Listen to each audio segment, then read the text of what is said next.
bersyukur Tuhan Yesus. Saudara-saudara yang terkasih di dalam Tuhan Yesus, kita percaya selama-lamanya Tuhan Yesus yang kita sembah itu tidak pernah meninggalkan perbuatan tangannya. Dia selalu melindungi kita, memperhatikan kita.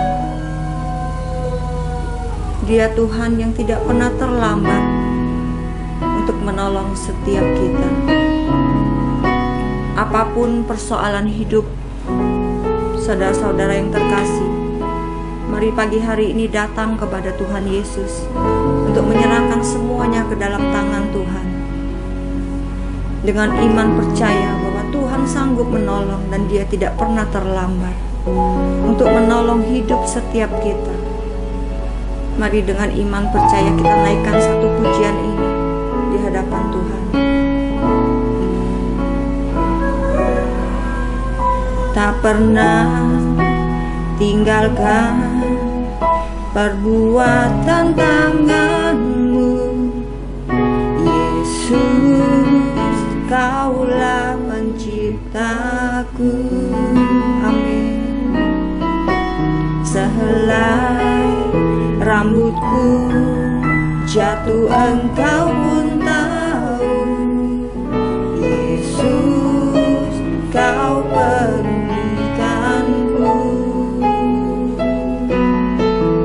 Yesus, Kau perhatikanku. Takkan pernah terlambat pertolonganmu. Amin Tuhan. Takkan pernah terlelah Kau menjagaku. Kaulah segalanya yang ku perlu di setiap jalanku. Sebab Engkau Bapa yang tahu yang terbaik di dalam hidupku. Takkan pernah terlambat pertolonganmu. Kami percaya dengan iman itu Tuhan Yesus. Pernah terlelah Kau menjagaku. Amin Tuhan. Kaulah segalanya yang ku perlu di setiap jalanku. Sebab Engkau Bapa yang tahu yang terbaik di dalam hidupku. Takkan pernah terlambat pertolonganmu. Amin Tuhan. Takkan pernah terlelah Kau menjagaku. Kaulah segalanya yang ku perlu di setiap jalanku. Sebab Engkau Bapa yang tahu yang terbaik di dalam hidupku. Sebab Engkau Bapa yang tahu yang terbaik di dalam hidupku. Sebab Engkau Bapa yang tahu yang terbaik di dalam hidupku.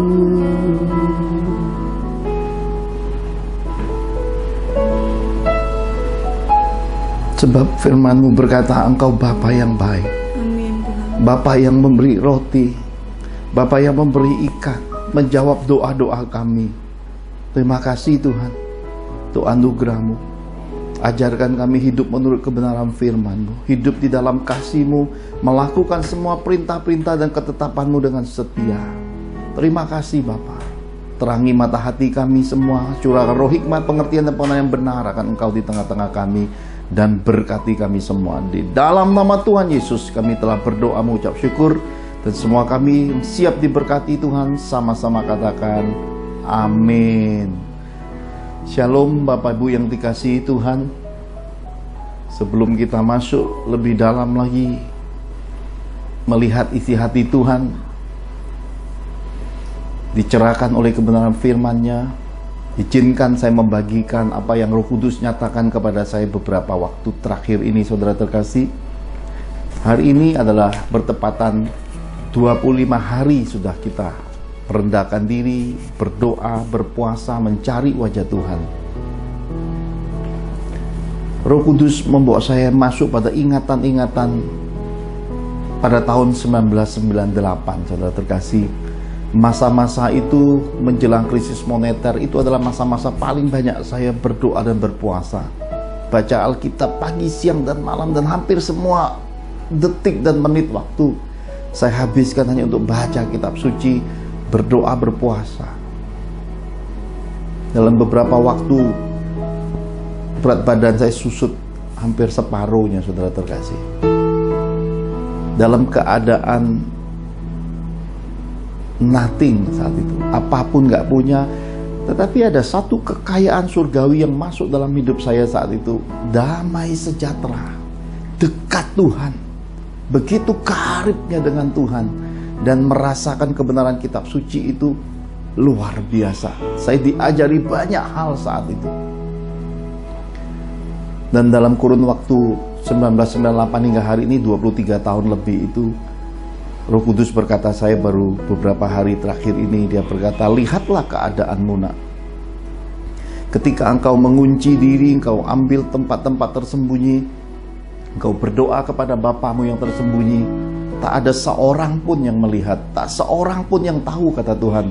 Tapi hari ini engkau dibedakan, kata Roh. Aku memberi engkau hal-hal yang tidak engkau pikirkan, tidak terlintas di hatimu, bahkan teramat mustahil bagimu, kata Tuhan. Iya, saudara terkasih, saya mengakui semua itu dengan anugerah Tuhan. Dengan kerendahan hati saya berkata, semua yang ada di dalam hidup saya 23 tahun ini adalah anugerah Tuhan semata. Kekuatan manusia saya, kesanggupan, tidak ada bagian-bagian saya bisa menjangkau apa yang telah Tuhan beri hingga hari ini. Lalu Tuhan berkata, sekarang lihat ketika aku memerintahkan engkau merendahkan diri, berdoa, berpuasa, mencari wajahku, kata Tuhan. Engkau tidak lagi jalan sendiri, engkau membawa suatu rombongan, ada keluarga dalam Tuhan, ada anak-anak rohani, kata Tuhan.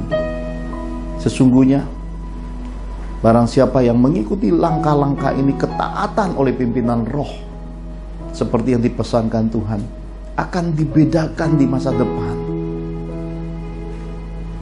Saya punya suatu perasaan-perasaan beberapa waktu dalam kurun 3 minggu ini, tetapi Tuhan membuka mata hati saya dengan pengertian yang berbeda. Saya merasa begini, saya mengajari anak-anak hari ini berdoa, berpuasa, bertekun dalam kitab suci, dan tidak ada satupun yang gugur sampai hari ini. 25 hari sudah tidak makan, tidak minum hingga jam 6 sore mencari wajah Tuhan. Tidak ada seorang pun di antara kami yang gugur. Semua berjalan dalam ketaatan, dalam kasih karunia, dalam anugerah Tuhan yang besar. Lalu Tuhan berkata pada saya, yang kau ajarkan kepada anakmu itu baik, kata Tuhan. Itu membekali mereka suatu hari nanti ketika kau pulang ke rumahku. Kau tidak bersama-sama rumpun garis keturunanmu lagi. Engkau telah membekali mereka menurut apa yang kutuliskan dalam Tauratku. Di jalan, di pembaringan, dimanapun harus mengajarkan jalan-jalanku kepada generasi keturunanmu. Memang gak mudah loh saudara. Kenapa gak mudah? Karena harus menahan rasa lapar, haus. Ada banyak hal dalam hidup, dan ada banyak hal nanti kita bisa temukan lewat apa yang Tuhan ingin sampaikan pada kesempatan yang berharga ini. Tapi izinkan saya juga membacakan suatu pernyataan tentang ibadah minggu lalu dari seorang direktur HRD di sebuah perusahaan otomotif yang pernah satu kantor dengan saya. Beliau cukup karib dengan saya. Yang paling saya ingat adalah bagaimana ketika beliau bertugas ke Lampung, pulang dari Lampung dia mengirimin saya kopi, saudara. Saya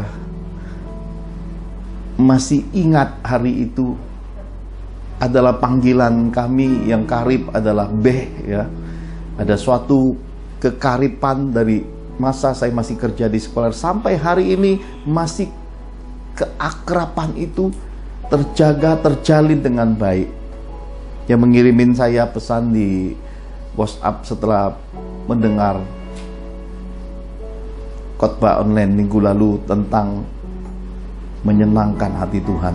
Dia berkata begini, kalau ingin selamat dan disayang Tuhan, memang harus menyenangkan hati Tuhan. Saya waktu baca, wow. Disambungnya lagi, di kantor saja kita menyenangkan hati bos bila ingin disenangi bos. Ini sederhana sekali kata-katanya, tetapi dalam sekali artinya. Orang di dunia saja untuk bekerja supaya disenangi bos harus belajar menyenangi bosnya lebih dulu, baru bisa dapat anugerah disayang, disenangi bosnya. Artinya, nih dikasih pemahaman lagi, melakukan pekerjaan-pekerjaan yang diperintahkannya. Nah ini saudara, ternyata melakukan perintah-perintah Tuhan, itu yang membuat kita disayang Tuhan. Mantap pesan yang disampaikan ini B, ada cap jempolnya saudara. Jadi semua kita mendengarkan akan pesan Tuhan minggu lalu. Apakah kita bisa menangkap semua maksud-maksud Tuhan di balik penyampaiannya? Ataukah ada banyak di antara kita sudah terlalu banyak menerima kiriman link ibadah online, terlalu banyak menerima link khotbah-khotbah, sampai akhirnya kita malas mendengarnya dan rasanya sudah jenuh untuk mendengar suara Tuhan. Rasanya udah nggak ada lagi sisa tenaga, energi, nggak ada lagi rongga di hati ini, tempat yang tersedia untuk kita dengar firman Tuhan lagi, hingga akhirnya kita lewatkan hari-hari semasa pandemi virus corona COVID-19 ini dengan ya habiskan waktu-waktu yang kosong dengan hal-hal yang ya udah nyantai, males-malesan, ogah-ogahan. Banyak kita lewati hari dengan kebosanan, ya rasa hidup tawar, nggak ada satu kemanisan. Jadi akhirnya kita juga mulai terombang-ambing. Bahkan kami juga sampai hari ini masih ada umat Tuhan bertanya, Pak Johan di porsi mana ya? Menerima vaksin atau menolak vaksin? Rasanya saya sudah khotbahkan berkali-kali. Saya adalah orang yang melakukan perintah Tuhan. Perintah Tuhan jelas, taati, hormati, lakukan apa yang menjadi kebijakan dari pemerintahan Republik Indonesia, dari Pak Presiden Jokowi. Apapun kebijakannya, lakukan. Tapi Pak, kalau ada kata tapi berarti kita masih nawar firman. Tapi kalau kita sudah pegang firman, sudah selesai. Hidup matinya manusia ditentukan oleh Tuhan, saudara terkasih. Tidak usah nunggu pikiran-pikiran yang ini, itu, begini, begitu. Kalau mau mati ya saudara ya, satu langkah keluar rumah aja bisa mati saudara. Tetapi kalau hidup ini kita biarkan roh kekhawatiran menggerogoti kita, ya akan habis begitu saja. Tapi kalau kita hidup untuk Tuhan dan hidup matinya untuk Tuhan, hidup kita akan merdeka saudara. Nah, saya beri sebuah gambaran yang sederhana. Oleh karena ini arus rohani, dalam kalangan sendiri, kalangan rohani, saya ingin mengajak saudara menemukan ada hamba-hamba yang mengajarkan jangan vaksin, ini jangan, itu jangan. Nanti lihat hasil akhirnya, apakah orang-orang itu bertahan dengan komitmennya tidak vaksin? Apakah orang-orang itu mengajarkan dengan kemurnian, ataukah nanti diam-diam dia pergi vaksin juga pada akhirnya? Kita lihat aja. Saudara akan melihat warna kehidupan, saudara akan melihat warna iman, saudara akan melihat integritas dan konsistensi di dalam pengajaran rohani. Lihat aja. Saya sampai hari ini memilih untuk mengikuti aturan pemerintah. Di kami, tempat saya domisili di Jakarta, prioritas lansia. Jadi saya sudah bawa papa saya vaksin 2 kali. Puji Tuhan sampai hari ini sehat walafiat. Kata papa tidak terpengaruh sama sekali, tidak ada efek apapun. Jadi nyantai, cuma pas vaksin kedua ada perasaan ngilu-ngilu sedikit aja 1 hari, sudah itu hilang ya. Hari ini ya sudah normal, makan apapun normal, nggak ada pengaruhnya. Jadi saya percaya ini adalah hal yang harus kita pahami bersama. Jangan sampai ada 1-2 kejadian Kemudian kita menganggap itu sebagai suatu dogma. Oleh kejadian-kejadian negatif kita jadikan dogma bahwa wah bagaimana? 1 berbanding berapa juta, saudara. Kebaikannya saudara tidak nilai secara objektif, tidak nilai secara adil, saudara. Karena itu saya percaya vaksin ini sudah ada sebelum kita lahir, sudah ada vaksin cacar, vaksin sana. Dan dari dulu kok nggak ada kata-kata rohani begini-begitu, tiba-tiba hari ini ada banyak hal-hal keminter rohani yang mulai menyangkutkan ini itu. Saya percaya nanti pada bagian-bagian terdalam dari firman Tuhan ini saya ajak saudara melihat apa yang Tuhan ajarkan kepada saya tentang kehidupan beberapa ribu tahun yang lalu yang Tuhan bagikan kepada saya, ajarkan kepada saya. Izinkan saya sharingkan nanti di dalam firman-firman yang Tuhan sampaikan. Saya selipkan di dalam-dalamnya sesuai dengan apa yang Roh Kudus nyatakan lewat tuntunan dan petunjuknya. Mari kita lihat bagian demi bagian di dalamnya. Dan hari ini satu tema kita belajar sama-sama tentang hidup memuliakan Tuhan. Mari bersama-sama kita lihat kebenaran firman Tuhan di dalam Roma 14 ayat 5 sampai yang ke-9. Roma 14 ayat 5 sampai yang ke-9.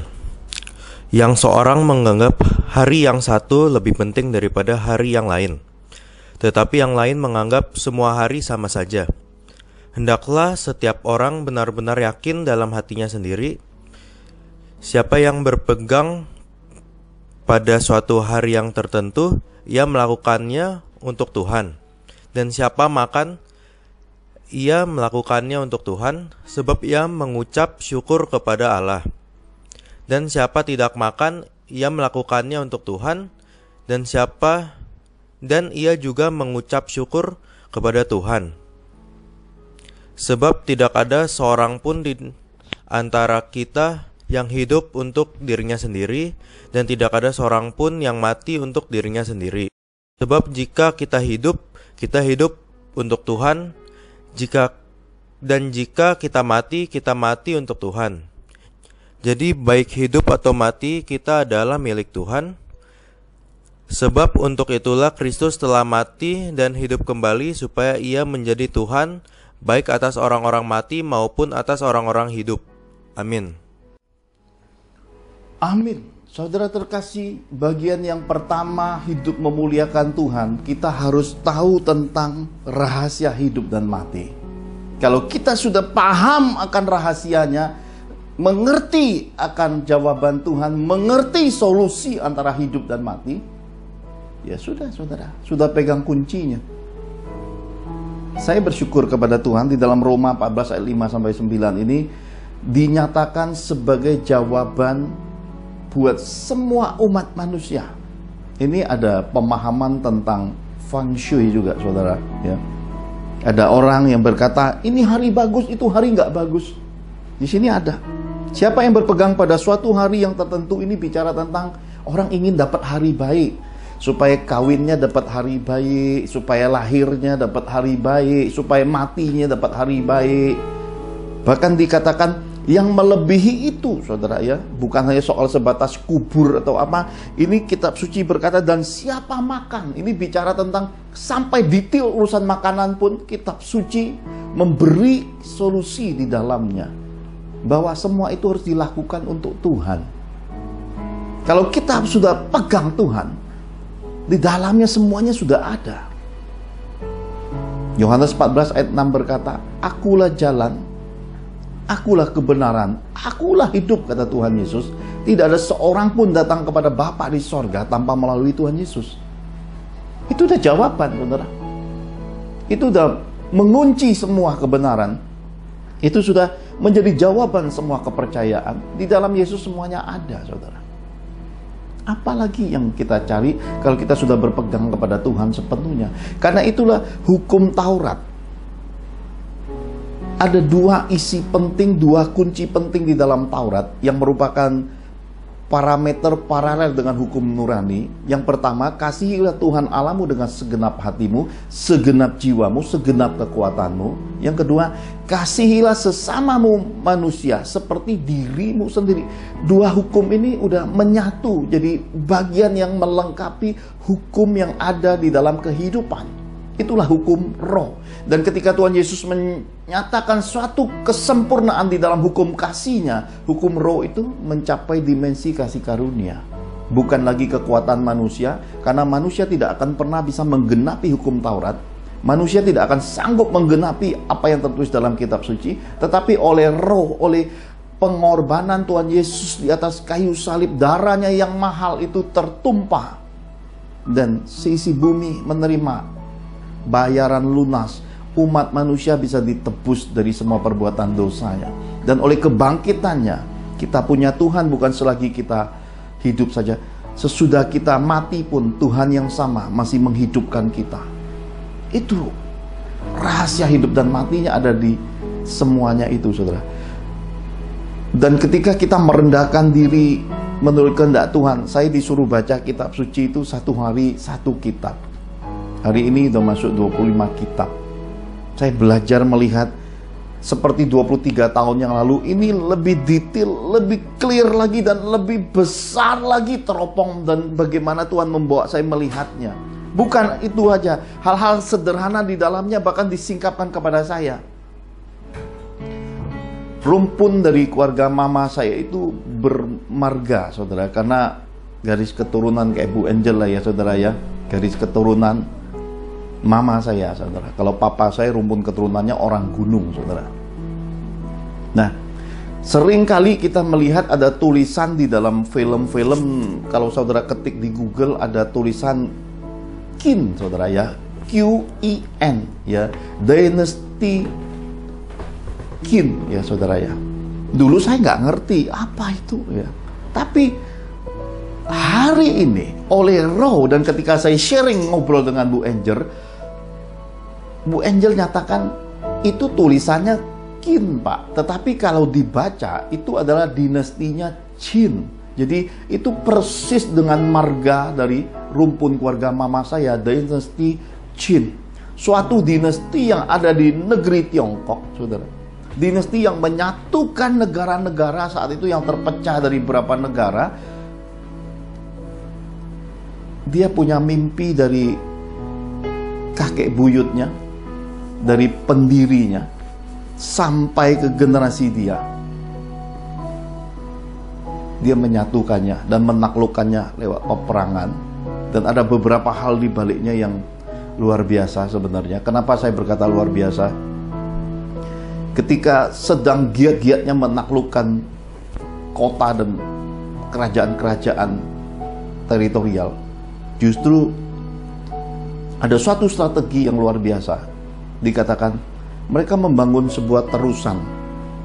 Kayak kita di Jakarta ini dibangun banjir kanal timur, saudara ya.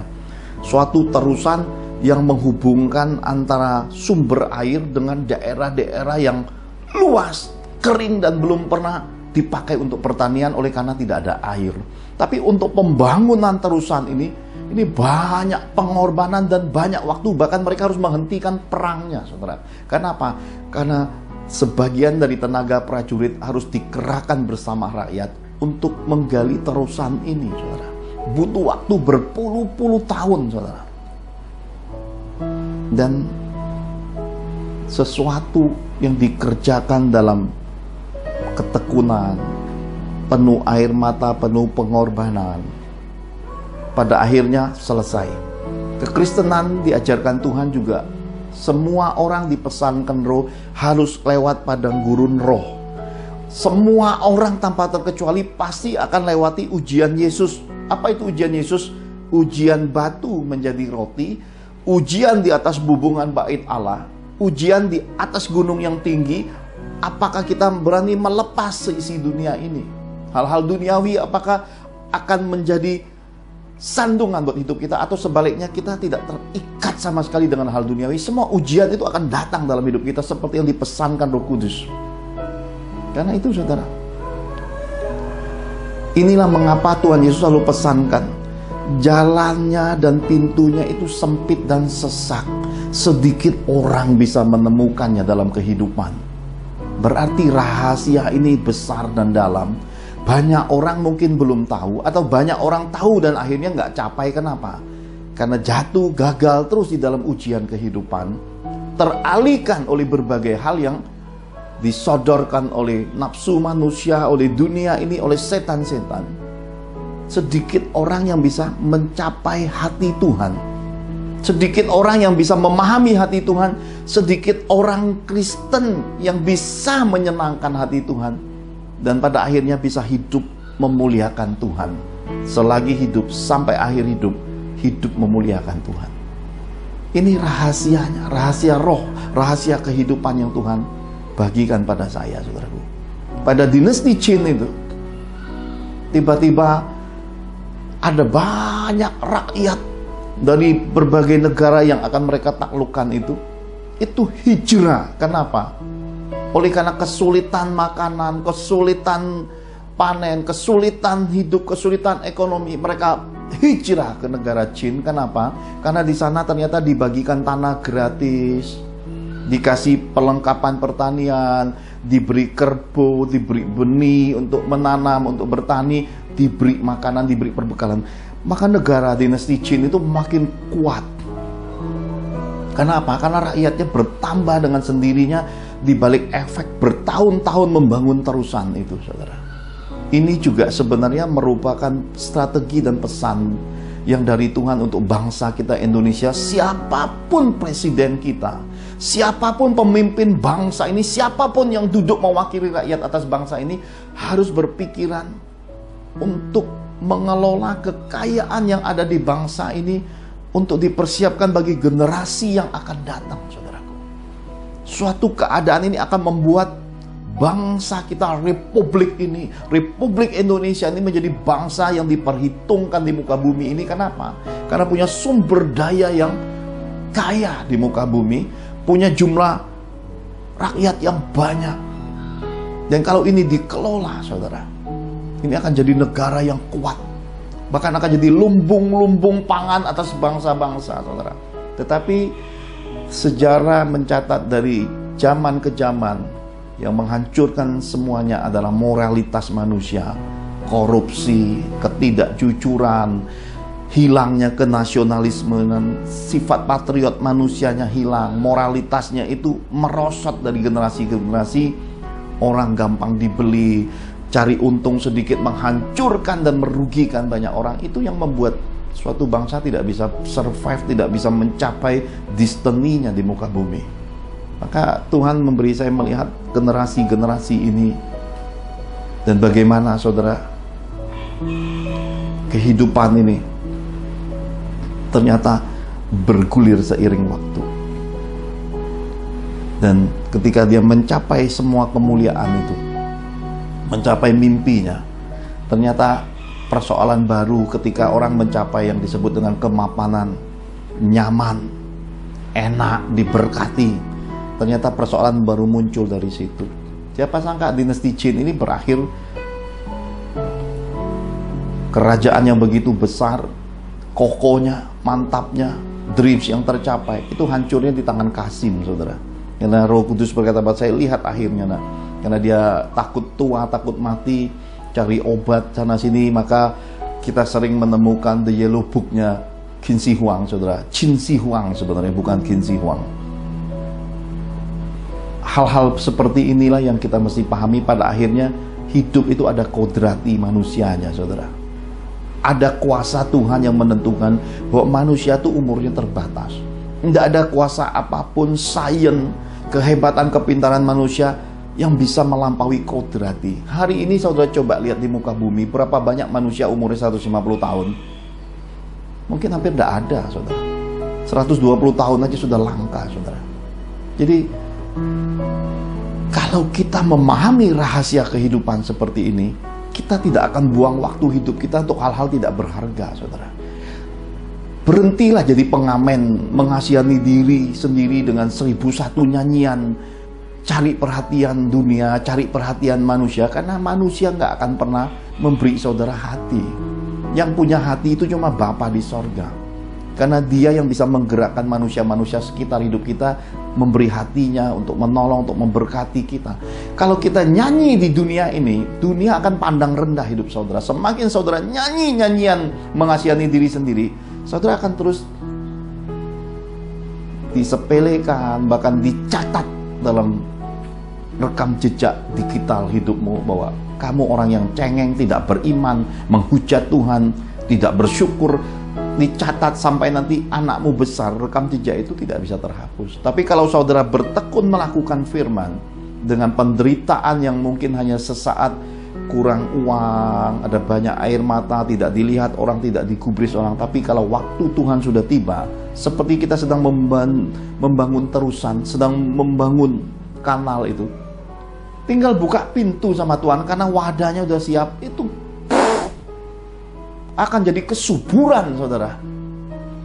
Anak-anak saya suka mentertawakan saya. Dia berkata, itulah mengapa hidup papa dari masa mudanya sampai mama meninggal dunia sampai hari ini, papa masih tetap orang yang sama. Kenapa? Karena papa itu orangnya, hidupnya di jalan Tuhan sebagai penabur. Ya. Saya tidak bisa hindari itu. Kenapa? Memang anak-anak saya sekolahnya di penabur, saudara. Nabur terus. Belum sempat nuai, nabur terus, saudara, ya. SD 6 tahun nabur, SMP nabur, ya. SMA tambah Ricci nabur lagi, tambah Bu Angel nabur lagi, pelayanan sampai ke Jawa Timur, sampai ke India, sampai mana nabur terus. Jadi anak-anak saya akan nyanyi yang berbeda dengan generasinya, karena ada banyak orang nyanyi nenek moyangku seorang pelaut, ya bukan. Anak saya tidak nyanyi begitu. Anak saya nyanyi nenek moyangku seorang penabur. Kenapa? Karena melakukan firman dalam kehidupan, membangun terusan, membangun kanal. Kapan menuainya? Akan ada waktunya dari Tuhan. Kairosnya akan tiba.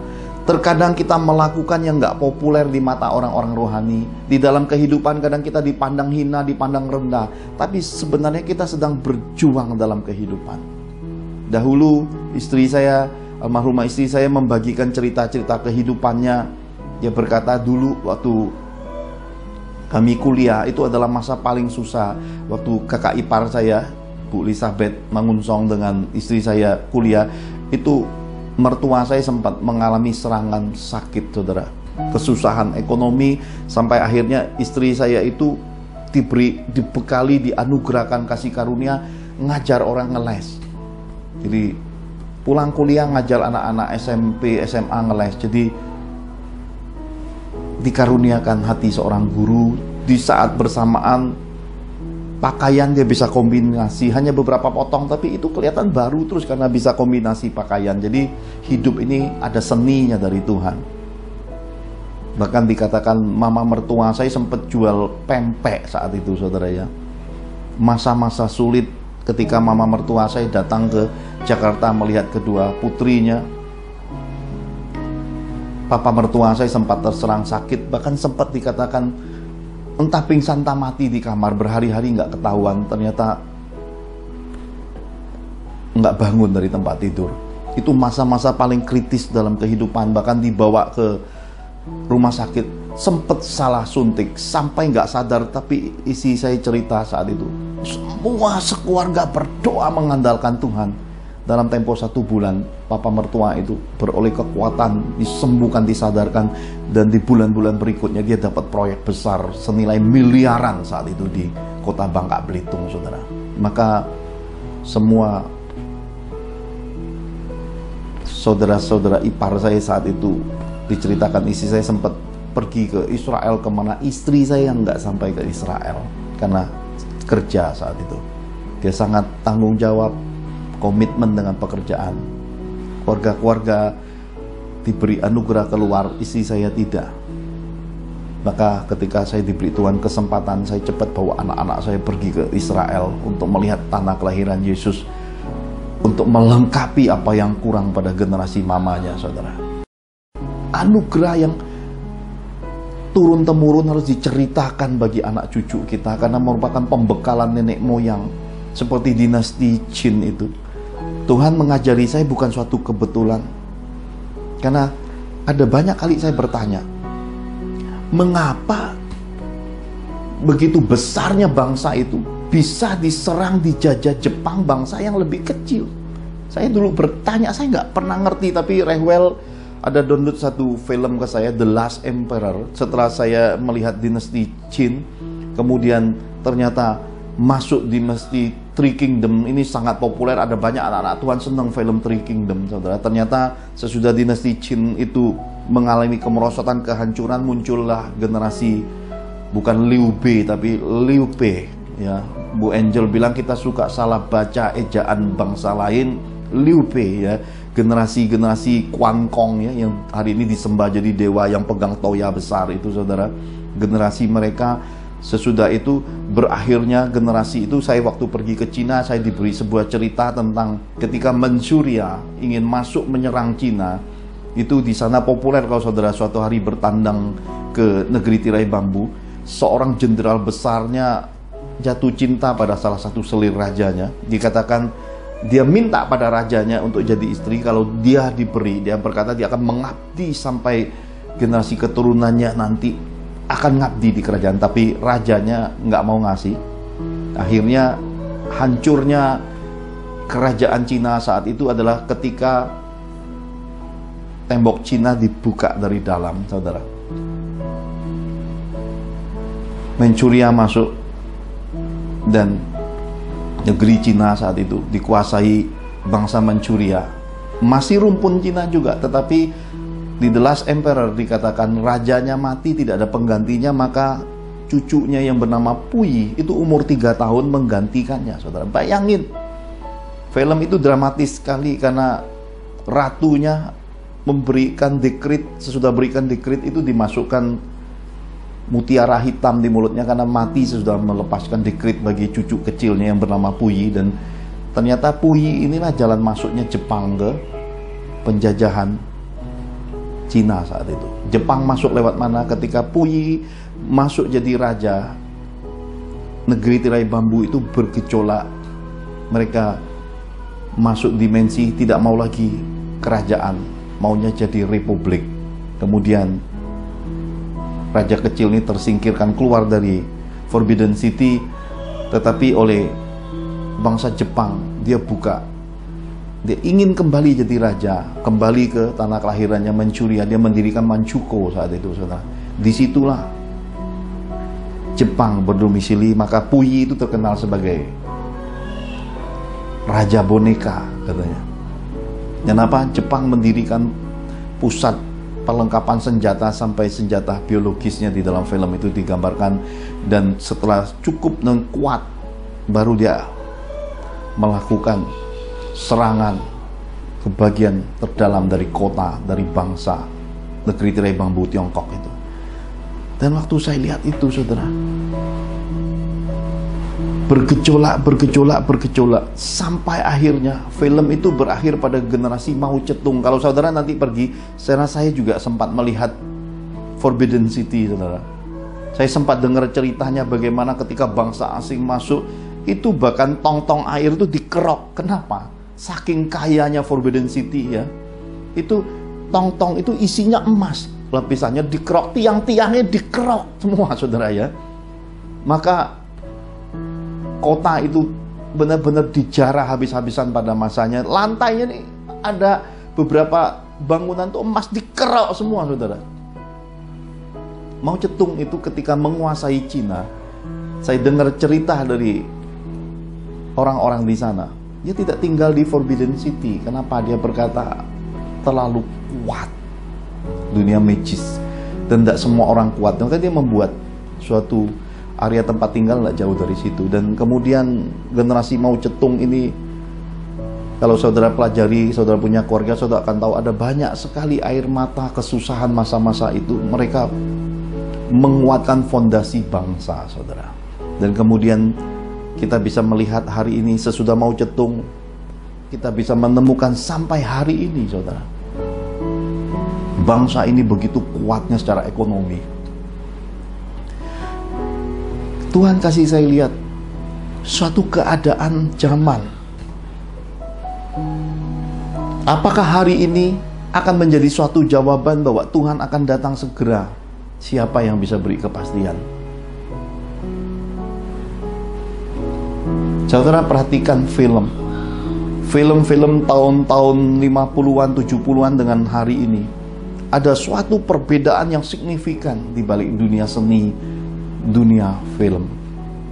Saudara sadar tidak sadar, saudara sedang diberi sebuah pemahaman. Zaman akan semakin berubah. Dulu orang pakai uang zaman dulu itu pakai bentuknya itu emas, perak, tembaga, itu mata uang. Kemudian digantikan kertas yang tertulis dengan stempel kerajaan, itu uang zaman dulu. Dan orang dagang barter barang. Hari ini semua kita pakai uang masih berbentuk kertas, logam sudah kurang, dan mulai terjadi pengalihan, pertukaran yang fisik mulai ganti dengan yang digital. Mulai ada gesek-gesek, transfer ketik-ketik, belanja online. Mulai ada suatu perubahan-perubahan dunia. Ini rahasia zaman yang mesti kita pahami. Yesus berkata, tanda-tanda zaman kamu tahu, dan kamu harus tahu semua tanda-tanda zaman itu, apalagi tanda-tanda kedatangan Anak Manusia. Lihat saudara, duduk tenang. Dan saya baru menyadari ketika Roh Kudus berkata, nah semua itu dimiliki Daniel. Maka Daniel memilih berdoa puasa, mau cari pengertiannya. Kenapa? Karena itu hikmat yang diberikan kepada orang-orang yang memang dikaruniakan, orang-orang yang haus lapar akan Tuhan, orang-orang yang memang ingin melihat jawaban-jawaban dalam kehidupan. Maka ketika mereka menemukan itu Tuhan juga jadikan mereka sebagai berkat kehidupan. Maka saya semasa pandemi ini selalu publish pesan-pesan Tuhan lewat khotbah-khotbah ini. Seberapa yang view, yang nonton, enggak masalah, karena Tuhan berkata, library-ku. Jadi Father's Miracle Puna Pelayanan ini ditaruh di YouTube ini sebagai library. Saya boleh bagikan tentang pesan Tuhan tahun lalu. Sebelum pandemi terjadi, pesan Tuhan itu jalan 2-3 bulan itu hanya ditonton kira-kira 2.000 orang. Ya, subscribernya kira-kira ada 1.800 orang saat itu. Tetapi begitu kena pandemi, pintunya terbuka, tiba-tiba pesan Tuhan itu melonjak saudara, sampai berapa kali lipat, 180.000 lebih orang mengakses pesan Tuhan tahun lalu. Yang lebih luar biasa, khotbah online saya pertama itu menerobos sampai 190.000, tiba-tiba di-downin dari pihak YouTube. Saya juga nggak ngerti kenapa. Apakah karena ada pesan soal daun sirih, saya juga nggak ngerti.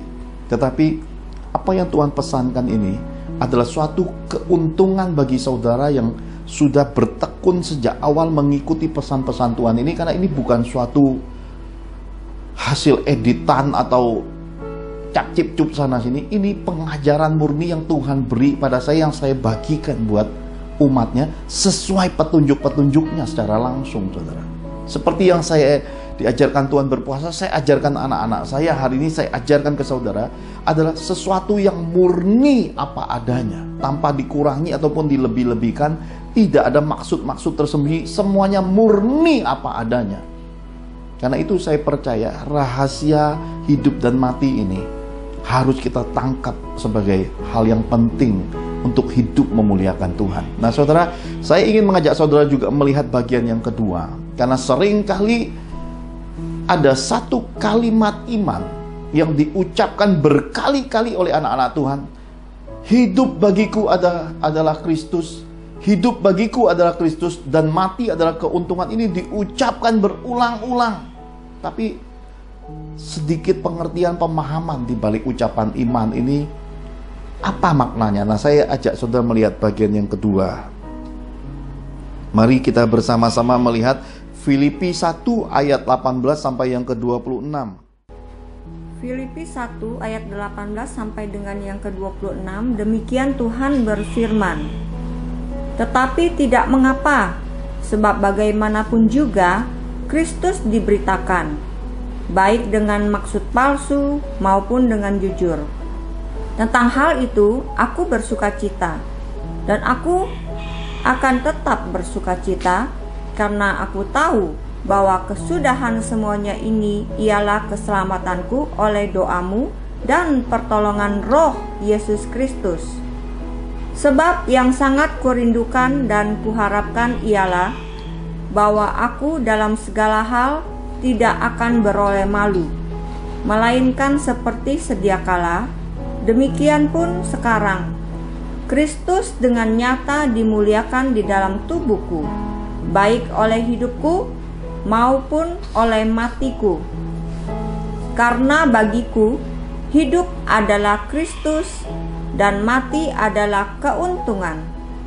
Tetapi jika aku harus hidup di dunia ini, itu berarti bagiku bekerja memberi buah. Jadi, mana yang harus kupilih? Aku tidak tahu. Aku didesak dari dua pihak. Aku ingin pergi dan diam bersama-sama dengan Kristus. Itu memang jauh lebih baik. Tetapi lebih perlu untuk tinggal di dunia ini karena kamu. Dan dalam keyakinan ini, taulah aku akan tinggal dan akan bersama-sama lagi dengan kamu sekalian, supaya kamu makin maju dan bersukacita dalam iman, sehingga kemegahanmu dalam Kristus Yesus makin bertambah karena aku, apabila aku kembali kepada kamu. Amin. Amin. Saudara terkasih, bagian kedua ini kitab suci memberi kita parameter kemuliaan dalam hidup. Harus ada tapal batasnya.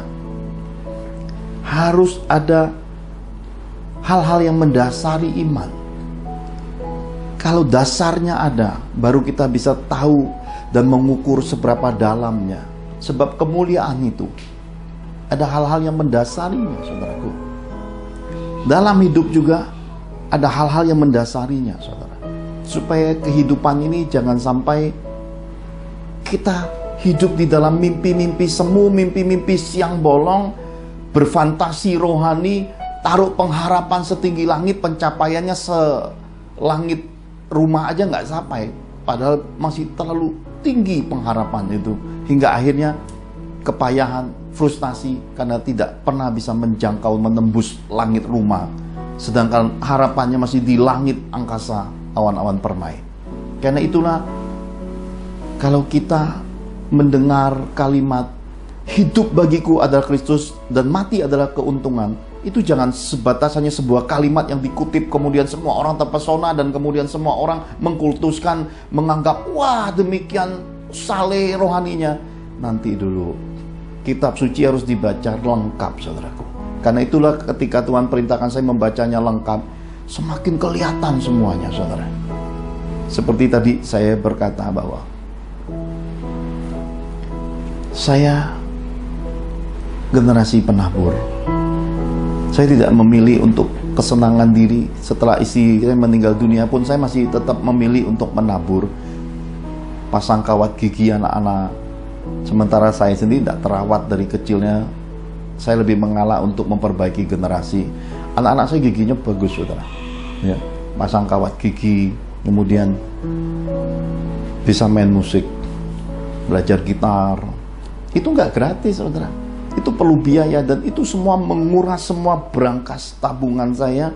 Dan sekolahnya pilih sekolah yang terbagus di Penabur, dimana banyak orang berkata sekolahnya wah pagi, pulangnya sore, masih ngeles. Tapi beratnya sampai selepas SMA nanti kuliahnya akan berbeda. Ya itu benar, saudara. Ya.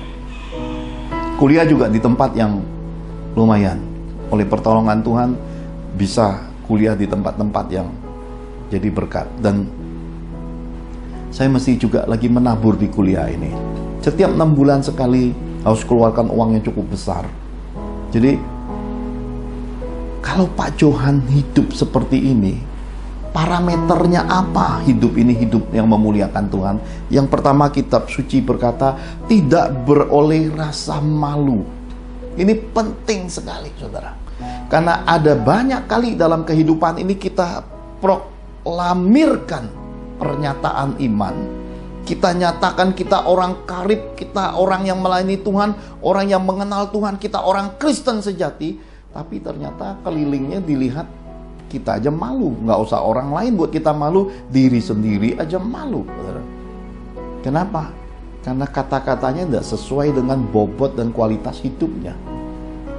Ini yang parameter yang ditaruh di dalam kitab suci sebagai parameter kemuliaan dalam hidup seseorang. Ketika saya menabur anak-anak saya, Rewel, rankingan, tamat dari penabur. Richie juga rankingan, masuk Universitas Indonesia. Rewel masuk Trisakti. Serat, dalam anugerah Tuhan selepas dari pulang dari Israel, Serat diubahkan luar biasa. Apakah karena Serat pulang bawa trompet, apa namanya itu? Apakah karena Serat pulang bawa shofar kemudian diubahkan? Saya juga nggak ngerti, saudara. Nanti kalau memang shofar bisa mengubahkan anak-anak, nanti kalau saudara suatu hari bareng saya ke Israel, borong shofar ya. Apakah itu jawabannya? Saya juga nggak tahu. Tapi yang pasti Tuhan Yesus yang mengubahkan Serat. Apakah karena Serat mengumpul wine dari Israel kemudian hidupnya penuh sukacita? Saya juga nggak ngerti. Apakah karena dia minum wine Israel kemudian hidupnya diubahkan jadi punya kemuliaan bangsa-bangsa? Saya juga belum mengerti. Ya kalau memang wine jawabannya, nanti kalau suatu hari saudara bareng saya ke Israel, kita pulang borong wine dari Israel. Tapi yang pasti Serat diubahkan Roh Kudusnya. Dan hari ini mengikuti jejak ciciknya juga di Trisakti. Kalau cicinya IP-nya 37, Serat 3,3. Yeremia 33 ayat 3. Menggenapi kitab suci. Tidak apa-apa, saya berkata, it's okay nak. Nanti yang penting step by step capai destiny Tuhan. Tidak usah niru Richie, tidak usah niru cicimu Yuel. Kamu capai yang kamu punya. Jalan kemuliaan, jalan kehidupan masing-masing orang sudah ditentukan Tuhan. Tidak usah mendahului kayak angkot. Nggak usah teriak-teriak bacot-bacotan kayak kondekturnya bis kota. Nggak usah, saudara ya. Masing-masing orang dalam silentnya, silent is gold, dalam keadaan keemasan, tampillah bersinar oleh karena Tuhan, oleh karena engkau punya keterampilan, oleh karena engkau sudah mempersiapkan dirimu, dan oleh karena engkau dalam hidup ini telah mempersiapkan dirimu jadi seseorang yang berharga di muka bumi. Apakah Pak Johan suatu hari akan beroleh malu? Saya juga belum tahu. Saya tinggal nanti saudara nilai beberapa tahun ke depan, apakah anak cucu saya yang saya sudah beri taburan ini akan membuat hidup saya masa tua saya jadi seseorang yang memalukan Tuhan, atau saya dipermalukan? Kita lihat sama-sama nanti, saudara. Karena kitab suci mengajarkan harus melihat akhir hidup seorang pemimpin rohani. Saudara lihat hidup saya beberapa tahun lagi, apakah Tuhan mempermalukan Pak Johan? Sampai saya mendekati umur 50, Tuhan tidak pernah mempermalukan, dan di atas darah saya, hidup saya, nyawa saya, kuburan mama saya, kuburan istri saya berkata, Yesus itu dahsyat. Firman-Nya terbukti, Tuhan itu nyata ada. Sampai hari 23 tahun lebih ini Dia memberkati saya, dan lihat jalan-jalannya, lihat buahnya, lihat anugerahnya, lihat pembuktiannya lewat hidup seorang Pak Johan. Kenapa saudara mesti ragu kalau ada buktinya? Kemudian dikatakan dimuliakan di dalam tubuh manusia roh. Jadi ternyata kemuliaan tuh harus nyata bermanifestasi di dalam hidup, baik itu di luar atau itu di dalam, baik itu dalam keadaan hidup maupun mati. Saya sudah berkali-kali bagikan bahwa istri saya orang yang taat pada Tuhan, bayar persepuluhan, uangnya disisihkan buat orang-orang yang mau sekolah nggak punya duit, ambil anak asuh, ya, spread uangnya diberkati ke keluarga kemana bertahun-tahun. Kami nggak punya uang. 7 tahun saya kerja dengan hasil yang besar, tidak punya 1 sen pun tabungan. Selepas tahun ke-8 Tuhan mulai memberkati.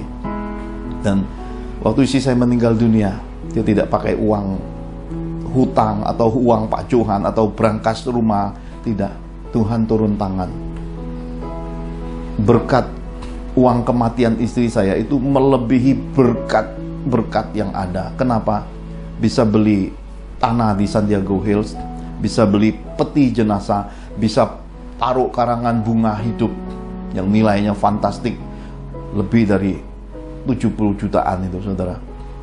Dan saya hitung-hitung beberapa bulan selepas kematian istri saya, Masih ada banyak orang datang membawa persembahan berkat keuangan, datang ke rumah, datang kirim amplop.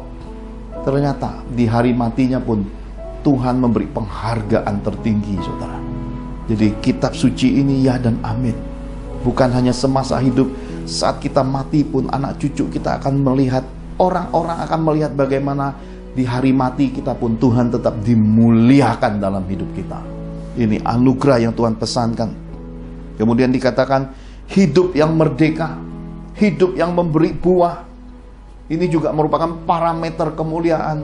Apakah saudara merdeka hari ini? Kalau saudara belum merdeka, isinya pasti perhitungan, takut, gak cukup. Wah, mikir ini, mikir itu. Saudara, kalau saudara tidak menyenangkan hati Tuhan, bagaimana saudara berharap dalam hidupmu akan ada kesenangan? Bagaimana saudara bisa berharap ada hari-hari yang baik, masa depan, anak cucu yang jadi berkat, kalau saudara tidak pernah hidup menurut ketetapan Tuhan dan hukum-hukum Tuhan? Saudara tidak hidup menjadi pelaku firman-Nya. Bagaimana saudara berharap anak cucumu mengitari meja makanmu, anak cucumu memberi utang, anak cucumu jadi berkat bagi banyak orang? Kalau saudara tidak pernah jadi berkat dalam kehidupan, kalau saudara tidak jadi seseorang yang dikenan Tuhan, bagaimana mungkin kehidupan bisa berkenan pada saudara? Ini Tuhan pesankan. Hidup yang merdeka, hidup yang memberi buah. Saya tidak terikat dan tidak merasa punya ikatan apa-apa. Kalau hari ini mau pulang-pulang, puji Tuhan. Saya sudah titipkan ke Rehwel, ke Serat, Bu Angel, Ricci, bahkan ke keluarga bahwa saya akan pulang. 1x2 saya sudah punya jalan masuknya. Kenapa? Di samping pusara istri saya sudah ada satu tempat Tuhan pilih buat saya. Tapi saya sudah pesankan, sebagaimana Yusuf pesan kepada bangsa Israel, nanti kalau Tuhan ingat, pindahkan tulang-tulangku, kata Yusuf. Saya juga pesan ke anak cucu saya suatu hari, kalau Tuhan ingat, sebagaimana Tuhan pernah berkata, nanti di atas gunung ya akan ada pusaramu, pindahkan. Saya berkata pada anak cucu saya dengan istri saya, dengan orang-orang yang setiawan di dalam Tuhan, berkati mereka satu generasi jadi ingatan-ingatan buat Tuhan, bahwa ini orang-orang yang cinta Tuhan, yang mengabdi di jalan salibnya, yang hidupnya untuk Tuhan. Jadi kalau pas siara bisa ketemu anak cucu cicitnya di sana, dan jadi cerita tentang kemuliaan Tuhan Yesus di hidup orang-orang yang pernah ada dan pernah hidup ini. Nah itu saudara. Apakah saudara hari ini mencapai hidup yang berbuah? Apakah saudara hari ini adalah seseorang yang tidak perlu lagi ngarepin orang lain begini-begitu, karena pada dirimu pun banyak hal yang bisa diajarkan bagi anak cucu cicitmu? Apakah saudara hari ini sudah memahami bahwa hidup ini harus rendah hati, hidup ini harus belajar? Bagaimana mungkin mau jadi seorang guru, diri sendiri nggak pernah belajar? Bagaimana mau jadi pengajar firman, baca kitab suci Kejadian sampai Wahyu aja nggak habis, belum pernah selesai? Bagaimana mau bimbing orang dalam hidup ini kalau saudara belum pernah menyelesaikan 3B? B yang pertama, beriman. Apa itu beriman? Tindakannya penuh kasih. Apa itu beriman? Hidupnya mencerminkan orang yang ada pengharapan di dalam Yesus. Tidak lari dari proses, tidak meninggalkan padang gurun roh, tidak curi kesempatan, punya warna jujur, punya warna kehidupan, punya warna iman, punya kehidupan yang berkualitas di bumi seperti di sorga. Setan-setan takut karena Yesus di dalam hidupmu besar. Apa itu orang beriman? Orang beriman adalah orang yang bisa mengampuni kesalahan orang lain. Cara berpikirnya berpikiran nasionalis, cara berpikirnya berpikiran yang netral, cara berpikirnya seperti Tuhan berpikir, selalu membawa pendamaian di mana-mana. Apa itu orang beriman? Dia tidak untuk diri, dia tidak menimbun harta gengat dan berkarat, tidak memperkaya dirinya, tidak munafik di dalam hidupnya, membebankan orang hal-hal berat, diri sendiri nggak pernah melakukannya. Orang beriman, apa yang diajarkannya adalah apa yang dia kerjakan di dalam Tuhan. Apa yang diajarkannya adalah hal yang dibuktikan berkualitas dan berbuah di dalam hidupnya. Apa itu beriman? Beriman adalah sebagaimana bahwa hidup ini mengenal Tuhan secara pribadi, mengalami Tuhan, berbuah jadi saksi bagi kemuliaannya. B yang kedua,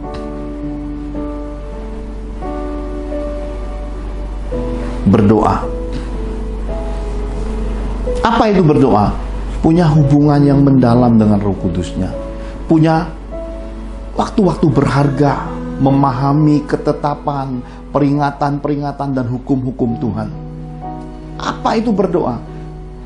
Hidup bukan hanya di tempat tersembunyi, di luar rumah, di luar keadaan, di dalam segala keadaan, dia berpegang pada Tuhan dan hidupnya mengandalkan Tuhan. Berdoa, apa itu berdoa? Di dalam kata-katanya, tidak untuk diri dia. Ada banyak nama orang disampaikannya kepada Tuhan sebagai penyambung lidah, sebagai jembatan untuk Tuhan berbelas kasih bagi umatnya. Ada banyak orang di lidah perkataannya. Apa itu berdoa? Sesuatu yang menjadi Injil yang terbuka. Orang bisa melihat, menemukan kasih Tuhan, kebaikan, kemurahan, damai sejahtera ada di dekatnya. Dia adalah dupa harum Tuhan yang berjalan di mana-mana. Apa itu berdoa? Di setiap perkataannya, di setiap pengajarannya, di setiap kehidupannya, orang bisa melihat Tuhan itu jalan, Tuhan itu kebenaran, dan Tuhan itu hidup yang isi sorganya selagi hidup di bumi maupun nanti. Pengharapan itu dapat dipegang dan dapat dipercayai sepenuhnya. Apa itu berdoa?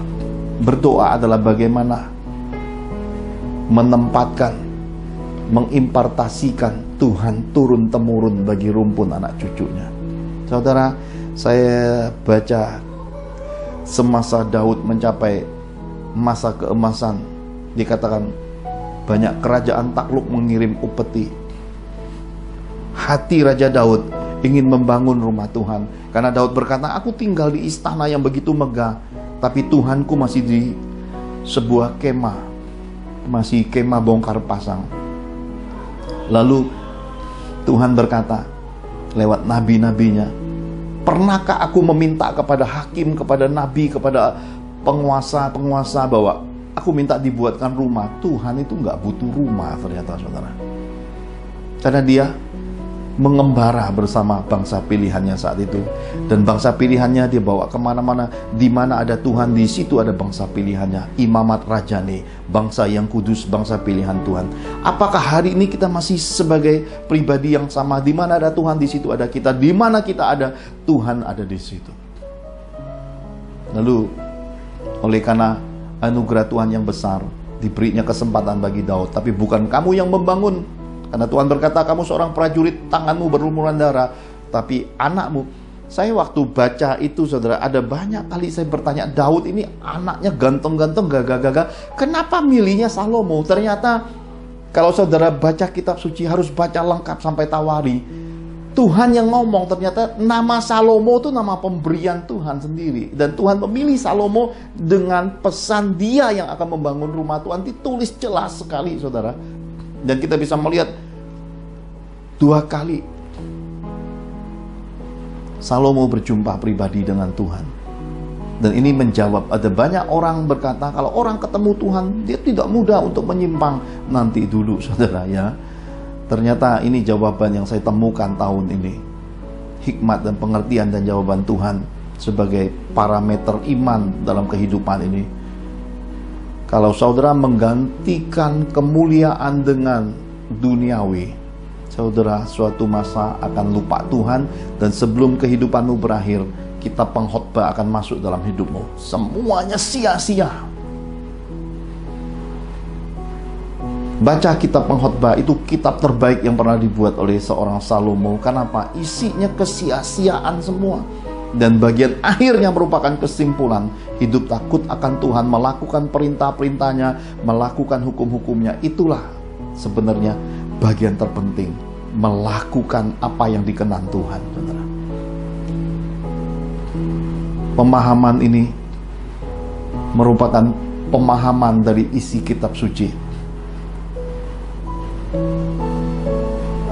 Jangan menabur sesuatu kepada gurun yang pada akhirnya tidak ada apa-apa di baliknya. Bahkan Tuhan pun tidak nampak berkas bekas-bekas apa yang saudara tabur. Tetapi muliakanlah Tuhan dengan cara hidupmu lebih dulu, dengan keluargamu lebih dulu, dan kemudian lihatlah segala sesuatu yang rohani, uji bibit bebetnya, lihat kedalaman Tuhan Yesus di hidup mereka yang berkoar-koar, yang berkata-kata dan mengajari tentang Tuhan, supaya saudara jangan sampai dalam kehidupan ini sia-siakan semua hal rohani, saudara. Salomo menemukan semua itu pada akhirnya kesia-siaan, dan lebih sia-sia lagi ketika Tuhan memilih untuk merobek kerajaan Daud. 12 suku itu pada akhirnya 11 suku memisahkan diri. Pada Salomo hanya Yehuda dan sedikit orang Israel yang ada di kerajaan Yehuda. Saya baca semua raja-raja ini, Tuhan itu memberi anugerah. Satu rumpun sesudah Salomo, saudara. Kemudian cucu Daud, anak dari Salomo, kerajaan itu pecah.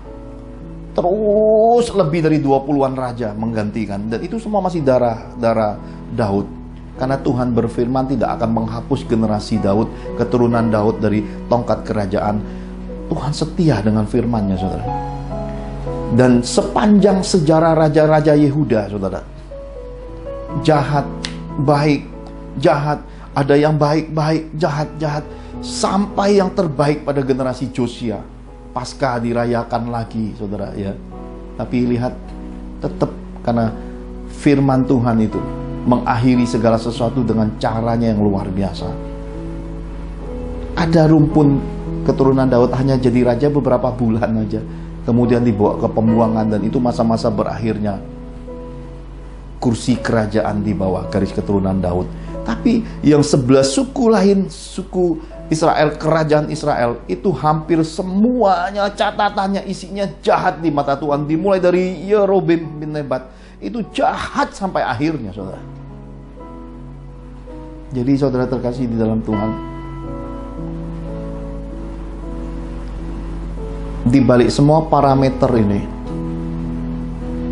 di balik semua peraturan pemerintah ini, yang terpenting adalah hati yang taat, hati yang melakukan hukum-hukum Tuhan dengan jalan seperti itu.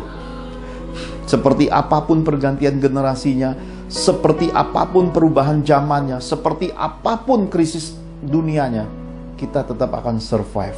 Karena firman menjamin kita, anak-anaknya yang taat melakukan kehendaknya. Itu kuncinya yang Tuhan pesankan ke saya. Jadi saudaraku, jangan lalai di dalam kekristenan ini. Lakukan firman. Mau seperti apapun dunia rohani jungkir balik, oknum-oknum rohani jatuh, berjatuhannya hamba-hamba yang tidak bertanggung jawab, oknum-oknum rohani yang jadi contoh nggak baik, seperti bangsa Israel, biarkan aja, saudara. Karena suatu masa akan keluar dari garis keturunan Daud, tunggul dari tunas Isai, akan muncul generasi shining of the glory. Kemuliaan Yesusnya akan muncul. Jadi kita ini sudah belajar, kalau saudara ikuti khotbah saya nanti, seperti dinasti Jin, kemudian Three Kingdom, kemudian pada akhirnya ternyata satu kebesaran kemuliaan itu jatuhnya pada generasi cucunya Semayi, saudara, ya. Dan kemudian tadi saya sudah sampaikan hancur-hancurnya sampai generasi Mao Zedong. Kemudian hari ini bangsa Tiongkok itu mencapai kemuliaan, kekayaan secara bisnis, ekonomi, secara kemajuan teknologi luar biasa. Bahkan saya dapat kiriman sudah bisa menciptakan matahari buatan, saudara. Dan ada satu pernyataan yang saya sharing dengan Roh Kudus. Andaikan satu kali bangsa ini mengalami lawatan Tuhan revival, bangsa ini bisa jadi bangsa yang dipakai Tuhan untuk berperang dengan antikris, saudara. Kenapa? Karena mereka yang punya kekuatan teknologi. Dan kita tahu antikris munculnya dari belahan mana, kita sudah tahu di dalam firman, saudara. Maka hari ini bagian kita, ambil bagian terpenting di dalam kehidupan yang ada di depan mata. Jadilah pelaku firman. Lakukan semua ketetapan hukum-hukum Tuhan. Hiduplah berkenan di hadapan Tuhan. Selebihnya biarkan berjalan menurut pengaturan Tuhan, saudara. Jangan pusingkan, jangan khawatir, jangan berlebih-lebihan dalam berpikir, jangan terlalu menempatkan hal-hal berlebihan dalam hidup. Sudah sehari, cukup sehari, jalani nikmati, cukup makan, cukup minum, lakukan firman, upahmu di bumi, upahmu di sorga, Tuhan sudah sediakan. Haleluya. Bagian ketiga yang terakhir, Lukas 17 ayat 11 sampai 19. Lukas 17 ayat 11 sampai ke 19. 10 orang kusta. Dalam perjalanannya ke Yerusalem, Yesus menyusur perbatasan Samaria dan Galilea. Ketika ia memasuki suatu desa, datanglah 10 orang kusta menemui dia. Mereka tinggal berdiri agak jauh dan berteriak, "Yesus, Guru, kasihanilah kami." Lalu ia memandang mereka dan berkata, "Pergilah, perlihatkanlah dirimu kepada imam-imam." Dan sementara mereka di tengah jalan, mereka menjadi tahir. Seorang dari mereka ketika melihat bahwa ia telah sembuh, kembali sambil memuliakan Allah dengan suara nyaring. Lalu tersungkur di depan kaki Yesus dan mengucap syukur kepadanya. Orang itu adalah seorang Samaria. Lalu Yesus berkata, "Bukankah ke-10 orang tadi semuanya telah menjadi tahir? Di manakah yang 9 orang itu? Tidak adakah di antara mereka yang kembali untuk memuliakan Allah selain daripada orang asing ini?" Lalu ia berkata kepada orang itu, "Berdirilah dan pergilah, imanmu telah menyelamatkan engkau." Amin. Saudara terkasih, bagian yang ketiga ini mengungkapkan perasaan, di mana suatu keadaan hidup, di mana saat itu saat-saat mendera akan kehidupan. Kalau saudara tadi lihat bagian kedua tentang parameter kemuliaan dalam hidup, sebenarnya perasaan itu sudah ada di sana, ditaruh pada bagian kedua. Ketika Rasul Paulus menyatakan ada suatu perasaan mau pulang ke sorga, karena melihat sisi dunia ini tidak ada yang berharga.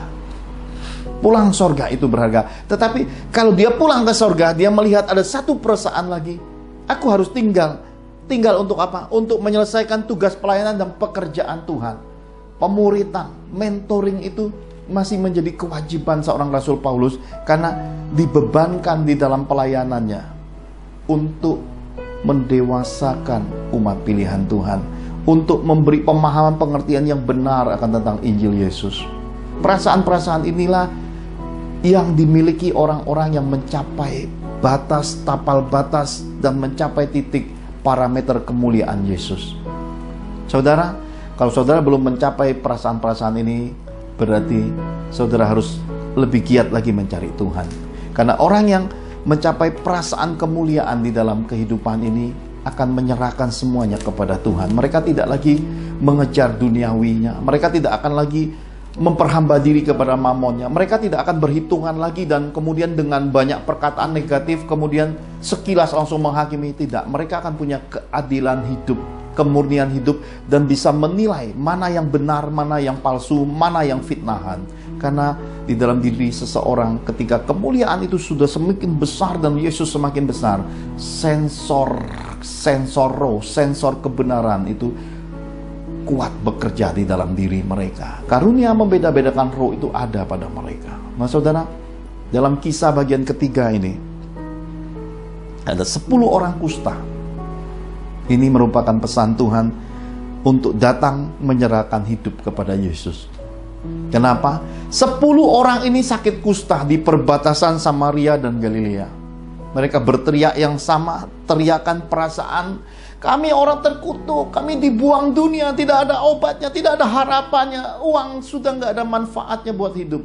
Ini orang-orang yang depresi, orang-orang insomnia, orang-orang yang tidak ada sukacita, tidak ada kebahagiaan hidup, orang-orang yang hidup di dalam keputusasaan, di dalam kebuntuan, dalam kemiskinan, tercampakkan dalam kehidupan, jauh dari keluarga, dan diasingkan dan dikucilkan, saudara. Tetapi mereka mendengar suatu nama dan suara yang berkata, dalam Yesus ada harapan, dalam Yesus masih ada mukjizat, dalam Yesus segala sesuatu tidak ada yang mustahil. Mereka berteriak, "Yesus Guru, kasihanilah kami." Saya percaya dalam kehidupan ini, hal termurni di dalam nurani manusia adalah ketika mereka tidak ada pilihan. Dan ketika pilihannya hanya ada pada Yesus, itulah kemurnian iman tertinggi dalam kehidupan ini, saudaraku. Kenapa saya berkata begitu? Karena itu menarik perhatian Yesus. Yesus yang sedang berjalan berhenti, memandang ke 10 orang kusta itu dan berkata, "Pergilah, perlihatkan dirimu kepada imam-imam." Luar biasa, saudara. Orang awam aja tidak boleh ditemui lagi, ya. Orang awam aja tidak boleh ditemui, apalagi imam-imam. Tuhan mengajari mereka untuk taat. Tuhan mengajari mereka untuk melampaui, menerobos ketakutan. Dalam kehidupan kekristenan ini seringkali kita dipenjara rasa khawatir. Buat aku aja nggak cukup, kenapa aku harus lakukan kewajiban dalam firman? Buat aku, buat keluargaku gimana dong? Apa? Ya saudara, saya sudah jalani semua itu berpuluh-puluh tahun, saudara. Dan sampai hari ini firman itu iya dan amin. Lihat, saya sudah berkata, Pak Johan adalah generasi penabur. Jelas, kalau sudah paham jelas seperti itu, saudara, sudah ada pionirnya, tidak usah khawatir, tidak usah ragu, jalani. Hidupmu pasti dibedakan.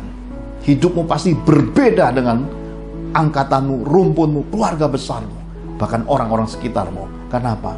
Karena engkau datang dan menyerahkan hidupmu kepada Yesus. Dan ketika sampai semua itu, dikatakan, dan ketika mereka di tengah jalannya, sementara mereka di tengah jalan, artinya mereka sudah jalan nih, tapi baru jalan, belum nyampai tujuan, mereka menjadi tahir.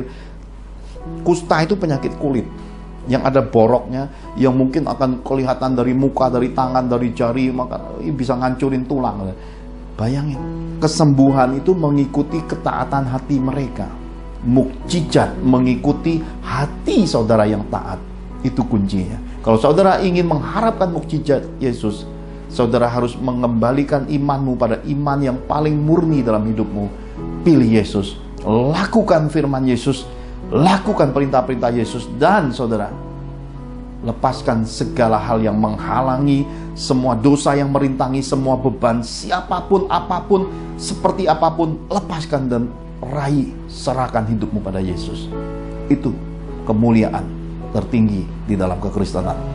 Hanya Yesus, hanya Yesus, hanya Yesus.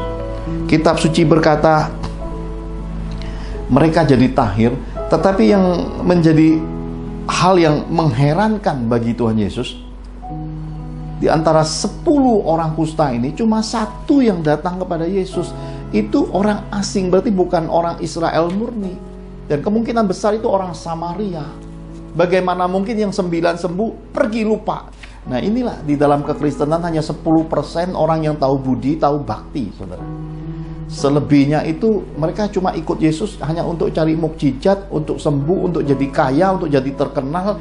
Mereka cari kerjaan di dalam Yesus, kemudian ya mereka nggak pernah ada ketemu pribadi lagi, dan mereka tidak mencapai klimaks, closing iman di dalam hidup mereka, saudara. Mereka cuma hanya dapatkan firman rema hanya sebatas itu, tapi mereka tidak pernah closing, ya, tidak pernah menutup bagian-bagian kehidupan mereka di dalam kekristenan ini.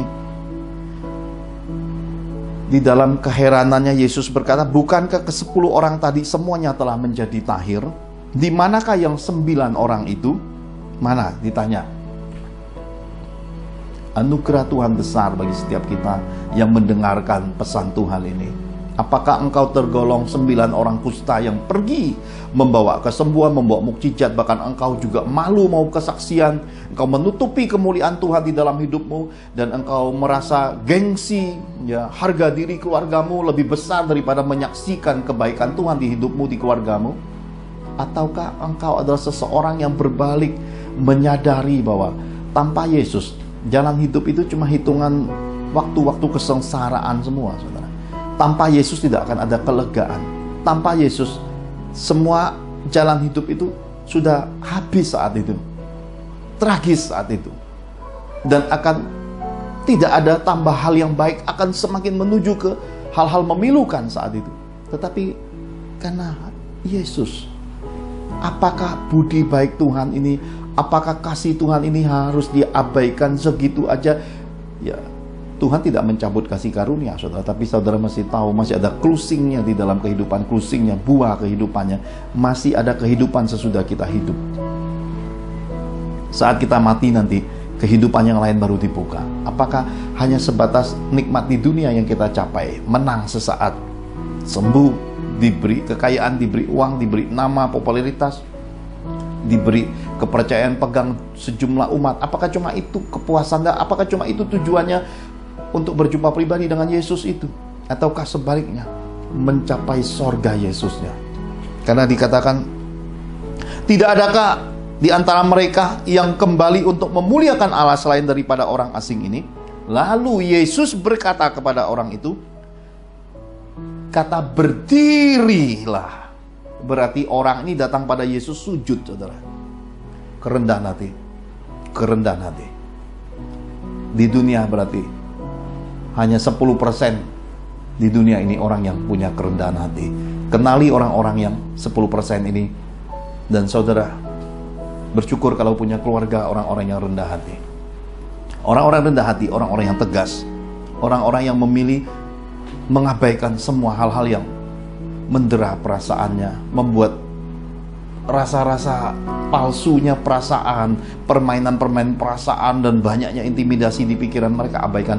Mereka fokus, Yesus datang, sujud, rendahkan hati. Ini orang-orang yang memang sungguh-sungguh bisa closing iman dalam kehidupan. Dan pergilah, imanmu telah menyelamatkan engkau. Lihat saudara, orang yang tahu budi, tahu bakti, itulah orang yang beriman ternyata. Dan saya percaya jalan-jalan ini akan saudara temukan di dalam kitab suci secara lengkap ketika pemahaman, pengertian itu terbuka. Dan ketika Gehazi mencuri kemuliaan kusta pada seluruh tubuhnya, ternyata kitab suci tidak selesai pada titik itu. Gehazi itu masih ketemu raja. Itu di dalam kitab suci masih ada sambungannya sedikit.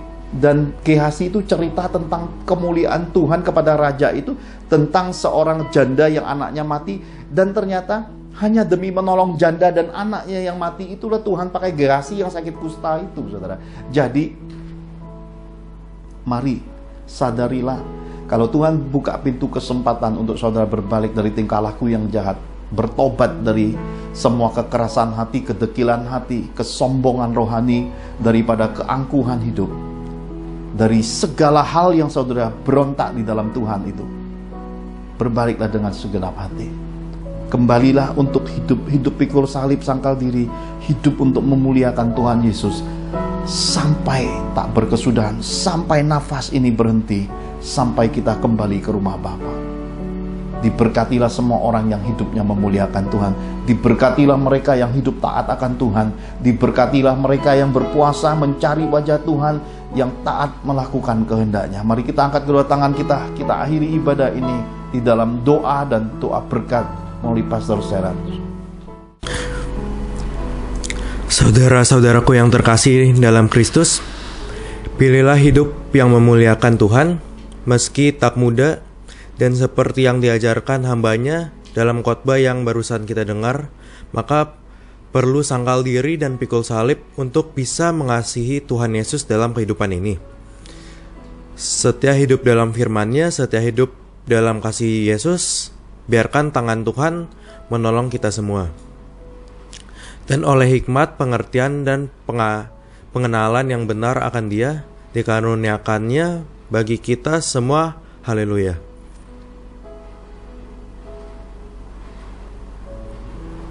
Mari kita angkat kedua tangan kita sama-sama dalam iman dan doa sepakat untuk menerima berkat-berkat Bapa Sorgawi dalam nama Tuhan Yesus.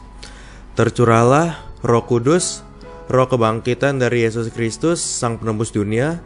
Semua kutuk, kemiskinan, kebangkrutan, kematian karena setan, penyakit dan kebodohan, semua tidak ada lagi dalam hidup kita dan garis keturunan kita.